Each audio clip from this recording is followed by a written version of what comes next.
Graças a esse novo mercado, eu faturei nos últimos 2 dias o que eu faturava em um mês trabalhando no emprego tradicional. E esse aqui foi o meu resultado dos meus últimos 30 dias. Quer saber como que eu fiz isso? Então clica no link na descrição desse vídeo que eu vou te ensinar. Olá pessoal, hoje em dia mais de 55% da população mundial vive em áreas urbanas, mas nem sempre foi assim. Em meados do século passado, essas estatísticas eram muito mais baixas. Na Ásia, por exemplo, eram 3 vezes menores. No entanto, mesmo hoje em dia, bilhões de pessoas ainda vivem em aldeias e vilas, onde a vida gira em torno da agricultura e da pecuária. Parece chato? Você simplesmente não sabe ainda como são únicas algumas aldeias do mundo. Mas nós, é claro, contaremos tudo em detalhes. Ah, e não se esqueça de se inscrever no canal enquanto isso. Vamos lá! Inakadachi, Japão.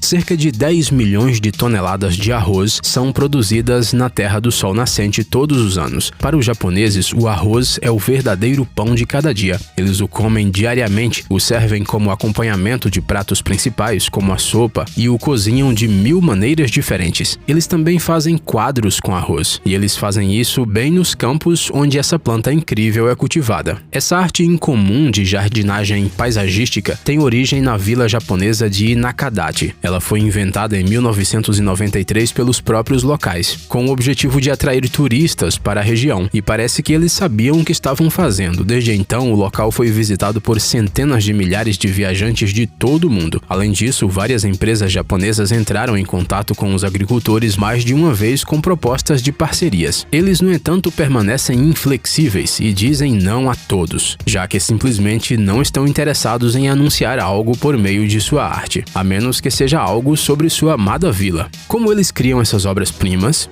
A resposta é simples. Para criar os quadros, os artesãos simplesmente usam variedades de arroz de cores diferentes. O resultado são esses geoglifos caprichados, baseados em temas tradicionais do folclore japonês. No entanto, imagens da cultura popular mundial também são usadas. Por isso, em diferentes anos, a protagonista da lendária pintura Mona Lisa, o comandante francês Napoleão e a atriz americana Marilyn Monroe já apareceram nos campos de Nakadachi. Estas obras duram apenas alguns meses, então sempre há um número mais do que suficiente de pessoas que querem vê-las. Uma vez maduro, o arroz é colhido e vendido nos mercados locais pelo mesmo preço do arroz normal. Huanglu, China.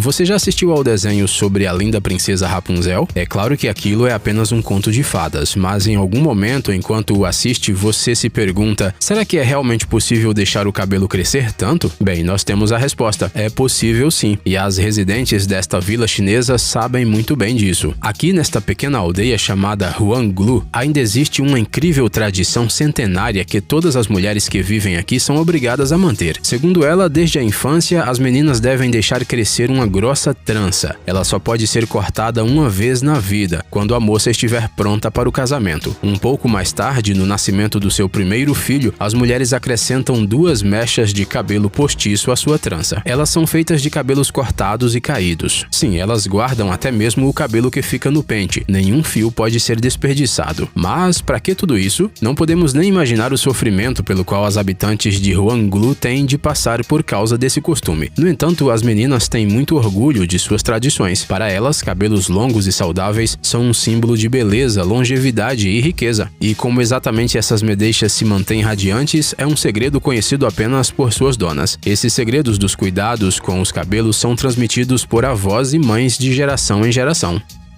Gumatapura, Índia. O que parece absolutamente normal dentro de uma cultura pode parecer uma verdadeira selvageria para os habitantes de outros países. Se você já viajou pelo mundo, é provável que você já percebeu isso, mas as tradições desta aldeia talvez não sejam compreendidas nem mesmo pelos compatriotas de outras partes da Índia. Os estrangeiros certamente não vão entender, afinal esse costume nada tem a ver com o colorido festival Holi. Ele tem origem na aldeia de Gumatapura. Todos os anos, o principal festival hindu, o Diwali, é amplamente celebrado. Este dia é comemorado em todo o país, mas só os moradores de Gumatapura conseguem fazê-lo desse jeito tão original. Para honrar seus deuses, esses hindus saem às ruas e jogam esterco de vaca uns nos outros. Isso, segundo os moradores, traz boa saúde. Bem, você se lembra que a vaca é um animal sagrado na Índia, né? Surpreendentemente, a festa em comum atrai ao centro de Gumatapura não apenas seus residentes. Fãs de rolês aleatórios vêm de todo o estado de Uttar Pradesh até a cidade. Eles coletam estrume de todos os quintais dos habitantes locais e começam essa brincadeira diferente de bolas de neve. É original, não podemos negar. Basulé, Burkina Faso. Há muitos séculos, as pessoas sabem que é melhor ficar longe de predadores perigosos como tubarões e crocodilos, mas também existem exceções. Parece que, em certas circunstâncias, um ser humano pode conviver com esses animais perigosos. Um excelente exemplo disso é a vila de Basulé, fundada às margens do lago de mesmo nome, num pequeno país chamado Burkina Faso, na África Ocidental. As águas deste lago são o lar de cerca de 100 enormes crocodilos, parentes distantes dos predadores que vivem no rio Nilo. Você acha que os habitantes locais mantêm uma distância de vários quilômetros deste lago? Nada disso. As crianças tomam banho nele constantemente, as mulheres buscam a água aqui para as tarefas domésticas e os turistas tiram fotos abraçando os répteis ferozes. E assim tem sido há muitas décadas. É difícil dizer como exatamente isso aconteceu, mas alguns biólogos sugerem que o nível de agressividade dos crocodilos locais diminuiu significativamente devido ao clima árido. Nos meses especialmente quentes, quando o sol seca completamente o solo, eles entram em um estado parecido com a hibernação. Mas mesmo quando os crocodilos estão acordados, eles nem pensam em atacar as pessoas. Pelo contrário, os predadores vivem em paz e harmonia com eles. Bengkala, Indonésia.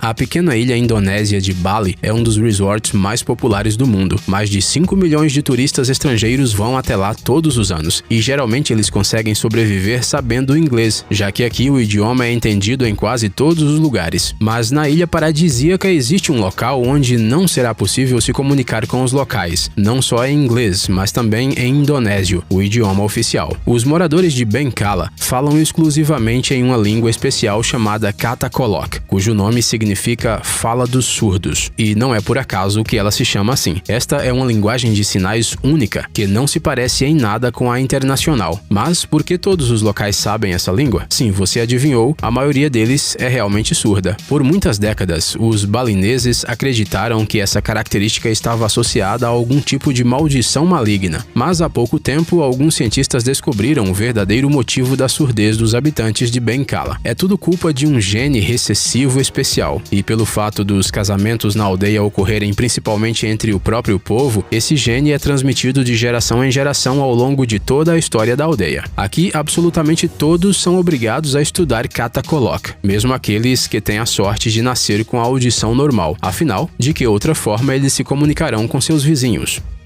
Ganvi, Benin. Podem acreditar, não é só na Europa que tem uma Veneza. Os habitantes da aldeia de Ganvi, na África, também se movem pelas ruas de sua aldeia natal em barcos e constroem casas sobre palafitas de madeira. Os ancestrais dos residentes locais se estabeleceram aqui para se esconderem dos colonos portugueses, e as peculiaridades da paisagem local ajudaram muito nisso, claro. Mais de 5 séculos se passaram desde então, e agora cerca de 20 mil pessoas vivem em Ganvi. Existem aqui um total de cerca de 3 mil edifícios, e apenas um deles foi construído em terra firme, a escola local. Para fazer esta ilha, os homens tiveram que transportar toneladas de terra em barcos durante muitos meses. Colma, Estados Unidos. Se você não olhar com muita atenção, esta cidade americana tem uma aparência completamente comum, mas isso só até você reparar nas estradas vazias e no estranho aglomerado de estruturas de pouca altura. O que será que significa tudo isso? Você definitivamente não está preparado para a explicação a seguir. Colma, localizada não muito longe de São Francisco, é frequentemente chamada de a Cidade dos Mortos. Para seus menos de 2 mil habitantes, existem cerca de 1,5 milhão de túmulos. Você acha que existe uma terrível atmosfera de morte e tragédia aqui? Nada disso. Os locais veem as peculiaridades do seu povoado com bom humor e costumam dizer: é muito bom estar vivo em Colma. O grande número de cemitérios surgiu por aqui por conta da Corrida do Ouro, que atraiu centenas de milhares de garimpeiros para a região no final do século XIX. Você provavelmente sabe que muitos deles morreram devido a epidemias e aos trabalhos perigosos. Bem, foi aqui que eles encontraram seu lugar de descanso eterno.